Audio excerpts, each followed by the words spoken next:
14তম বিসিএসে আসা একটা প্রশ্ন আমার মাথা ঘুরিয়ে দিয়েছে। প্রশ্নটি হচ্ছে এইটি, বলা হচ্ছে নিচের কোনটি বিশেষণবাচক শব্দ? অপশন আছে আমাদের 4টা: জীবন, জীবনী, জীবিকা, জীবাণু। একটা জিনিস খেয়াল করে দেখেন, এই 4টাই কিন্তু বিশেষ্য। জীবন একটা বিশেষ্য, জীবিকা এটাও একটা বিশেষ্য, কারণ শব্দের শেষে ইকা প্রত্যয় যুক্ত হলে সাধারণত সেটা বিশেষ্য পদ হয়। জীবাণু এটাও একটা নাম, নাম বোঝালে আমরা জানি বিশেষ্য পদ হয়। জীবনী এটাও কিন্তু একটা বিশেষ্য পদ। তাহলে এই প্রশ্নটির উত্তর কি হবে? এই প্রশ্নটির উত্তর কিন্তু জীবনী।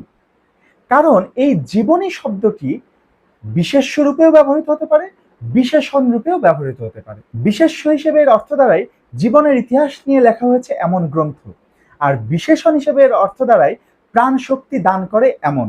তার মানে দেখেন কি চমৎকার একটি প্রশ্ন, যে 4টি অপশন দিয়েছে, 4টিই কিন্তু মূলত বিশেষ্য পদ, কিন্তু এর মধ্যে এই একটি শব্দ জীবনী, এটা তো বিশেষ্য পদ বটে, কিন্তু এটা বিশেষণ রূপেও ব্যবহৃত হয়।